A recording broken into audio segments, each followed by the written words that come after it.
Donc, l'âge idéal pour faire la transition au grand lit, je te mentirais pas que c'est entre 18 mois et 24 mois, quand ton enfant comprend les consignes claires, du genre retourne dans ton lit s'il te plaît, quand il est capable de monter et descendre de meubles par lui-même et qu'il est capable de se promener dans la maison de façon autonome et de façon sécuritaire.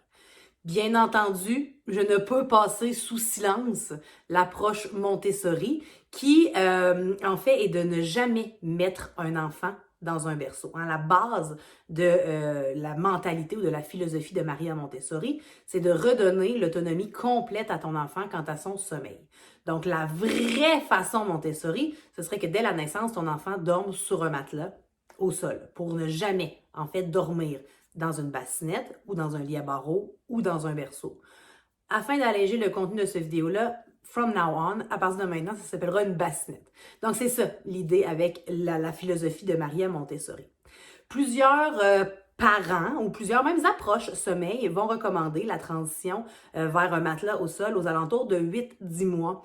Souvent vient avec la régression du sommeil de 8-10 mois due à la permanence des objets. Hein, le fait que ton enfant ne comprenne pas que tu continues d'exister s'il ne te voit pas avec ses yeux vus, bon, on nous pousse peut-être à faire cette transition-là en amont.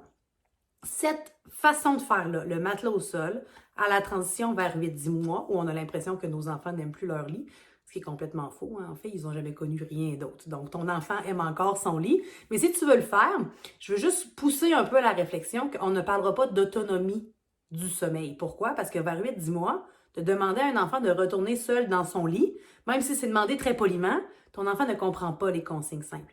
Donc, cette approche-là, qui est valable et qui est légitime, c'est plus pour faire ce qu'on appelle du cododo inversé. Faciliter le cododo à l'intérieur de la chambre de l'enfant plutôt que dans la chambre des parents. Donc, c'est une approche comme une autre. Oui, c'est valide. Cependant, pas quand on vise l'autonomie du sommeil, mais bien quand on veut faciliter la pratique du cododo